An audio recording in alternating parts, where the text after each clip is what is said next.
السلام علیکم ناظرین، میں ہوں آپ کو ڈاکٹر نوید۔ آئیے آپ کی ملاقات کرواتے ہیں محمد شفیق صاحب کے ساتھ، جو کہ مینیجر ہیں زید صادق کاٹن انجینئرز کے، اور ان سے ملتے ہیں۔ سب سے پہلے ان سے پوچھتے ہیں کہ دہشت گردی کے حوالے سے حکومت پاکستان کو کیا اقدامات کرنے چاہیے جس سے دہشت گردی کا مکمل طور پر خاتمہ ہو جائے۔ دہشت گردی ہمارے ملک کے لیے ایک ناسور بن چکی ہے، جس کی وجہ سے ہماری معاشی حالت تباہ و برباد ہو چکی ہے۔ اور دوسرا کچھ انٹرنیشنل ایشو ہے مسلمانوں کے حوالے سے، کہ دنیا میں جہاں بھی آپ دیکھ لیں مسلمان ہی پس رہا ہے، چاہے کشمیر ہے، چاہے فلسطین ہے، چاہے برما ہے، لیکن ہم مسلمان ایک پلیٹ فارم پہ جمع نہیں ہو سکتے۔ یہود و نصار کا ایک ہی پلیٹ فارم پہ جمع ہونا ہمارے مسلمانوں کے لیے ایک نقصان دہ ہے۔ اور کچھ بزنس پوائنٹ آف ویو کے سے ملاقات کرتے ہیں۔ آئیے آپ کی ملاقات کرواتے ہیں محمد شفیق صاحب کے ساتھ۔ السلام علیکم جی، کیسے ہیں آپ؟ ٹھیک ہیں شفیق صاحب؟ سب سے پہلے تو یہ ہے کہ دہشت گردی کے حوالے سے حکومت پاکستان کو کیا اقدامات کرنے چاہیے، اور خاص طور پہ ہماری پاک آرمی کو، کہ یہ ناسور ہمارے ملک سے بالکل ہی چلا جائے۔ اس کے حوالے سے سر یہ ہے کہ پوری قوم فوج کے ساتھ متحد ہو جائے، اور اس میں سب سے پہلے کردار جنرل راحیل شریف کا تھا، جنہوں نے دہشت گردی کے خلاف پہلے قدم اٹھایا اور دہشت گردی کافی حد تک ختم ہوئی۔ اس کے بعد جنرل قمر جاوید باجوہ صاحب کا کردار ہے، ان لوگوں نے بے پناہ قربانیاں دی، فوج کا بہت اہم کردار ہے، اور فوج کے پیچھے سب کو کھڑے ہو جانا چاہیے، پوری قوم کو متحد ہو جانا چاہیے۔ حکومت ساتھ نہ دے، حکومت کو ساتھ دینا چاہیے، بشمول حکومت سب کو ان کے پیچھے کھڑا ہونا چاہیے۔ اچھا، اس وقت انٹرنیشنل ایشو جو سب سے زیادہ چاہتا ہے وہ ہے اسرائیل کا۔ اسرائیل چاہتا ہے کہ فلسطین کو دارالحکومت بنایا جائے، جو جتنے بھی مسلمان ہیں پوری دنیا کے جذبات مجروح ہو رہے ہیں، اس کے بارے میں آپ کیا کہیں گے؟ ہم ایک پلیٹ فارم پہ کیوں نہیں اکٹھے ہوتے؟ ترکی کے صدر طیب اردگان صاحب ہیں، ایک مجاہد لیڈر ہیں، انہوں نے اسٹیپ اٹھایا، باقی کیا مسلمان ممالک نہیں ہیں؟ خاص طور پر پاکستان، جس کو اسلام کے نام پہ حاصل کیا گیا تھا، اس نے ابھی تک کوئی اسٹیٹمنٹ نہیں دی اس کے بارے میں۔ یہ سب کو اکٹھا ہونا چاہیے۔ یہ امریکہ کی پالیسی ہے کہ مسلمانوں کو الگ الگ کیا جائے، ان میں انتشار پھیلایا جائے، جبکہ یہ نہیں ہونا چاہیے۔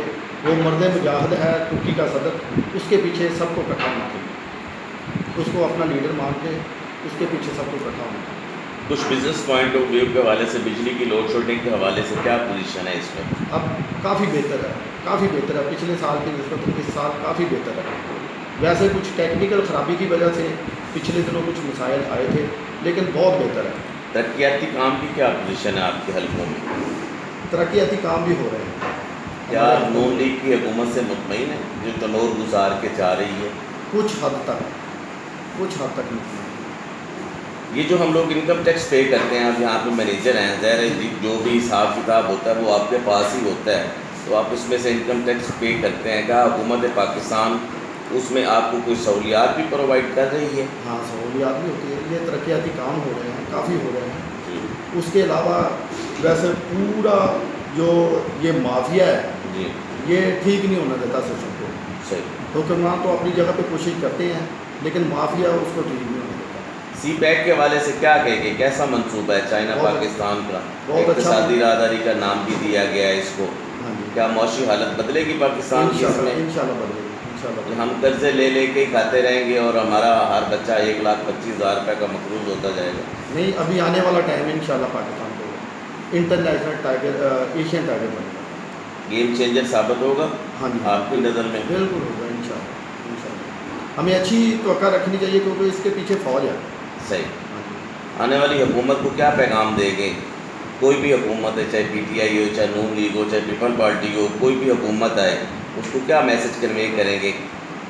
اس کو یہی میسج ہے کہ جو پالیسیاں فوج نے بنائی ہیں ان کو فالو کریں۔ ان کا بہت کردار ہے، ان کی شہادت ہے، تو ان کی شہادت کو رائگاں نہیں جانا چاہیے۔ دہشت گردی کے معاملات جی میں جی جی بالکل، دہشت گردی کے کیونکہ جمہوریت میں تو فوج کا کردار نہیں ہوتا نہیں، وہ نا۔ دہشت گردی کے معاملہ ہے۔ بہت شکریہ ناظرین، یہ تھے محمد شفیق صاحب جو کہ مینیجر ہیں زید صادق کاٹن کے، اپنے خیالات کا اظہار کر رہے تھے۔ ان کا کہنا تھا بجلی کی لوڈ شیڈنگ کے حوالے سے کہ کافی بہتر ہے پچھلے سال کی نسبت۔ دوسرا جو ہے سی پیک کے حوالے سے کہنا تھا کہ بڑا اچھا گیم چینجر ثابت ہوگا، پاکستان کی معاشی حالت بہتر ہوگی۔ تیسرا جو ہے نا ان کو آنے والی حکومت سے گزارش ہے کہ آرمی کے پیچھے لگیں، خاص طور پہ دہشت گردی کے معاملے میں۔ انشاءاللہ تعالیٰ پاکستان سے یہ ناسور جو ہے نا وہ چلا جائے گا۔ کیمرہ مین علی ہاشمی کے ساتھ ڈاکٹر نوید بیروچی، BBC اردو TV۔